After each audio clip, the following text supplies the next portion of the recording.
కాంగ్రెస్ ప్రభుత్వం ఏర్పడే కంటే ముందు ఎన్నికలప్పుడు హామీలే కాదు వాళ్ళు కారుకూతలు ఎన్నో మాట్లాడారు. ఇప్పుడు వాళ్ళు ఇచ్చినటువంటి హామీలకు సంబంధించి అమలు విషయం వచ్చినప్పుడు ఆనాడేమో కారుకూతలు, వాళ్ళనేమో కోతలు.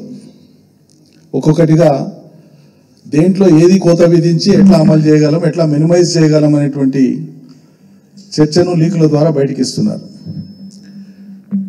రాష్ట్రంలో తిరుగుతూ ఉంటే ప్రజలు ఏమాయ సార్ మా 2500 ఏమాయని మహిళలు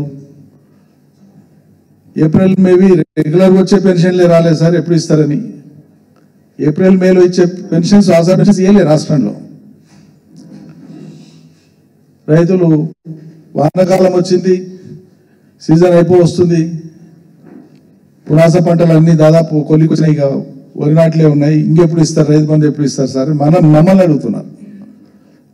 కాదా మమ్మల్ని అడుగుతున్నారు, కాదమ్మా మమ్మల్ని అడుగుతున్నారు, ఉన్నది సర్కారు వాళ్ళది కదా అంటే, ఇక మీరు కొట్లాటోళ్ళు కదా అందుకని మిమ్మల్ని అడుగుతున్నాం సార్, మరి మీరే కదా సర్కారుని తెచ్చుకుంటే అంటే ఏం చేస్తాం సార్, ఏరి కోరి మొగుడిని తెచ్చుకుంటానంటే వాడు కొట్టినా పడాలి తిట్టినా పడాలి అన్నట్లుంది మా బతుకు అంటున్నారు ప్రజలు.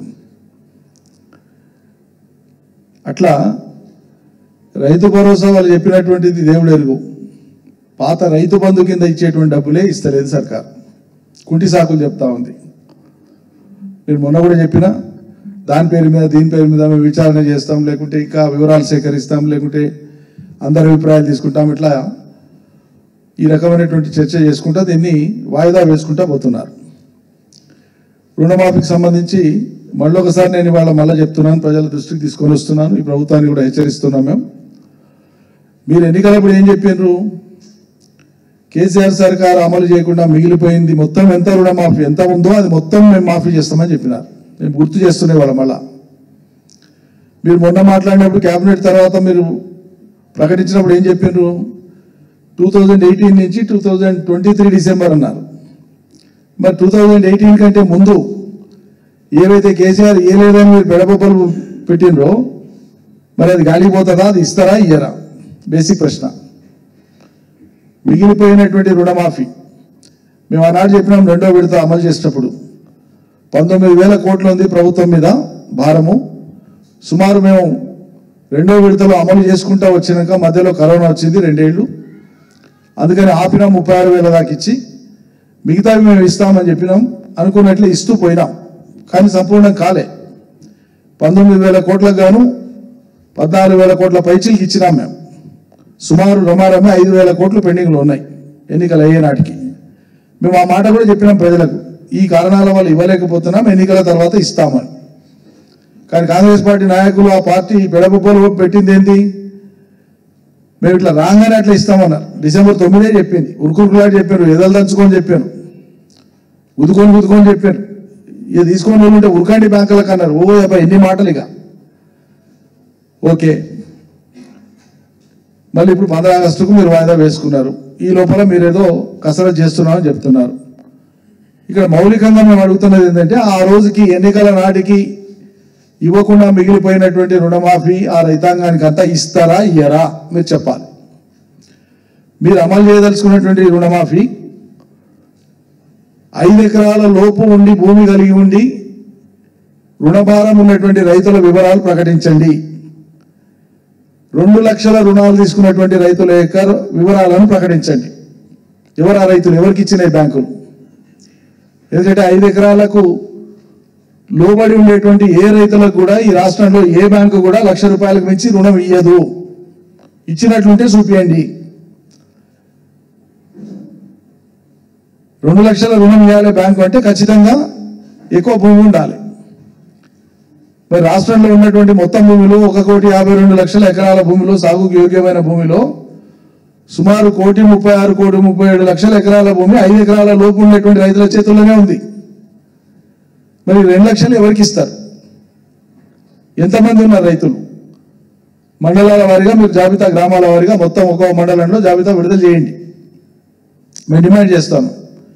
ఎందుకంటే మీరు ప్రగల్భాల కొద్దీ మొదలు మాట్లాడేప్పుడు ముఖ్యమంత్రి ఏమన్నాడు, 40,000 కోట్లు అవుతుంది రుణమాఫీ మొత్తం చేసేస్తే ఏక బిగిన చేసి పడేస్తా, ఏముంది మేము నోరు కట్టుకుంటానంటే 40,000 కోట్లు పెద్ద కథనా అన్నట్టు చాలా తేలికగా చేసి మాట్లాడి మొన్న క్యాబినెట్లో చర్చించినప్పుడు వాళ్ళు ఇచ్చినటువంటి వివరణ ఏంది 30,000 కోట్లు అన్నారు 40-30కి దిగిపోయింది నిజంగా ఫిగర్ ఎంత ఉంది ఎంతమంది రైతులు తీసుకున్నారు ఆ వివరాలు చెప్పండి ప్రజలకు చెప్పండి వివరించండి బయటికి ఎందుకు దాచిపెడుతున్నారు ఎగ్జాక్ట్ ఫిగర్ అరైవ్ కావాలంటేనంటే ఇగో రాష్ట్ర వ్యాప్తంగా ఇన్ని లక్షల మంది రైతులు ఇంత తీసుకున్నారు మండలాల వారిగా జాబితా విడుదల చేయండి మేము మచ్చుకు నమూనాకు మొన్న 2-3 బ్యాంకుల వివరాలు అడిగి తీసుకున్నాం గవర్నమెంట్ ఏం చెప్తుందో దీని మీద వివరణ తీసుకున్న తర్వాత అవన్నీ నేను మళ్ళీ ముందర పెడతాను ఏ బ్యాంకులో కూడా 5 ఎకరాలకు పరిమితమైనటువంటి ఏ ఒక్క రైతు కూడా లక్షకు మించి రుణం ఇవ్వలే బ్యాంక్ మేనేజర్లే చెప్తున్నారు మేము ఇవ్వం సార్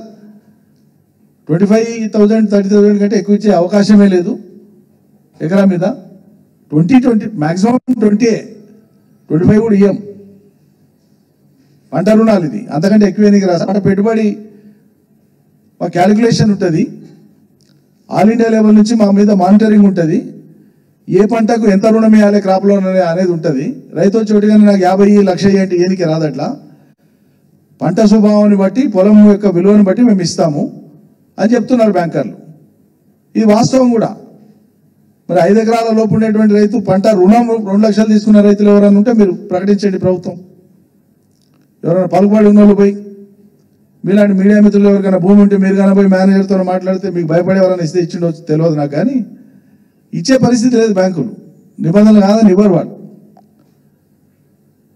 కాబట్టి ఆ విషయాన్ని బయట పెట్టాలని చెప్పి మాట్లాడుతున్నాం మరి రేపు ఇచ్చేటప్పుడు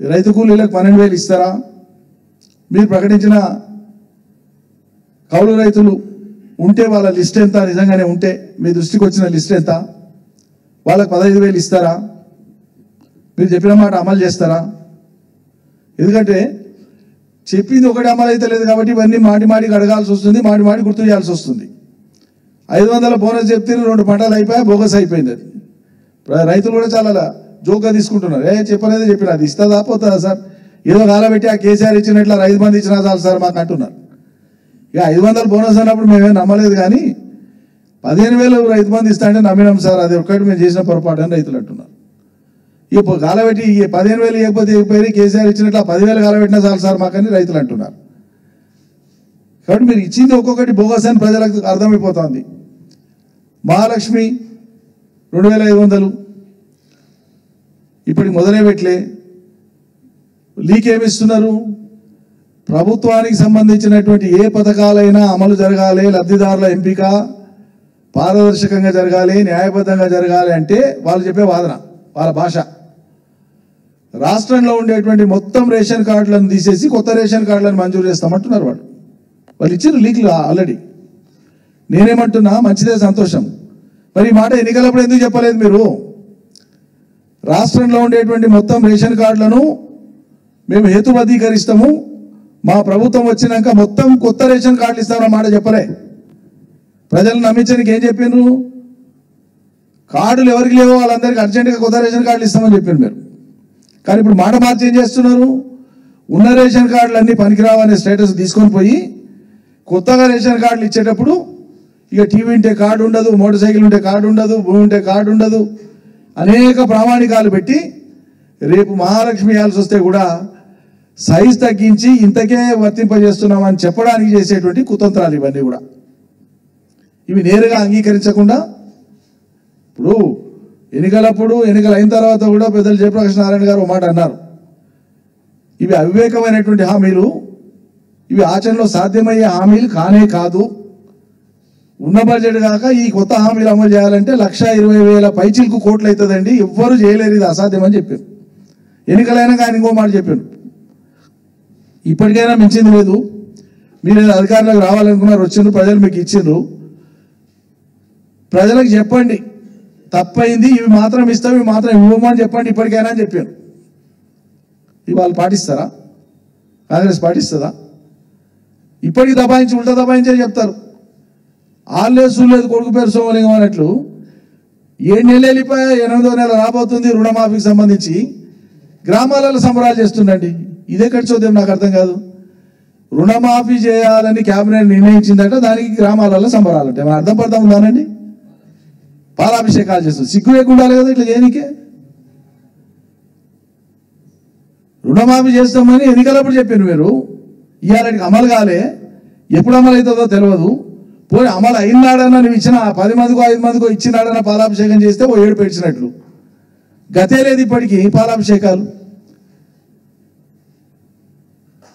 ఈ సినిమాలో సోపతి ఎక్కువ ఉండి వాళ్ళ ఇన్ఫ్లుయెన్స్ ఎక్కువ ఉన్నట్టుంది ముఖ్యమంత్రి మీద.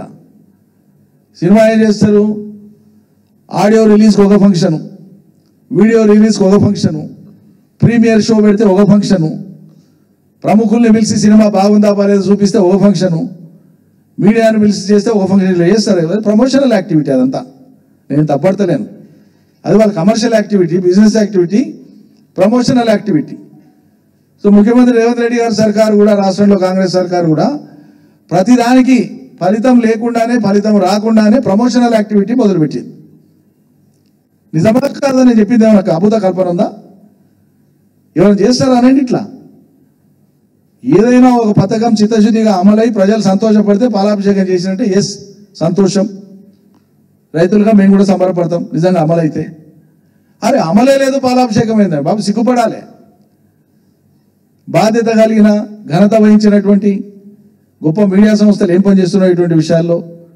పొరపాటు ఇటువంటిదే కనుక కేసీఆర్ హయాంలో ఏదైనా జరిగి ఉంటే, అమలే కాకుండా పాలాభిషేకాలు జరిగితే ఓ అబద్ధాన్ని అంతర్జాతీయ సమస్య, అంతర్జాతీయ వేదికల దాకా తీసుకుపోతుంది మన వాళ్ళు ఘనత వహించినటువంటి కొన్ని సెక్షన్ ఆఫ్ మీడియా వాళ్ళు. దీన్ని ఎత్తి చూపనిగా కూడా చేత కాదనంటే నాకు అర్థం కాదు. ఏమనిపించదా? ప్రజలకు బాధ్యత వహించడం అంటే ఇదేనా? కేసీఆర్ని ఆడిపోసుకోవడమేనా?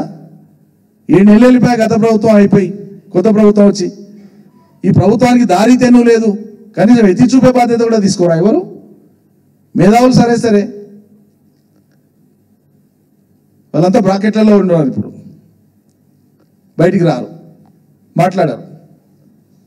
నా రిక్వెస్ట్, దయచేసి ఇవి ప్రజలకు సంబంధించినటువంటి అంశాలు. బ్యాడ్ ప్రెసిడెంట్స్గా పోవద్దు, బ్యాడ్ ప్రెసిడెంట్గా సెట్ కావద్దు ఇటువంటివన్నీ.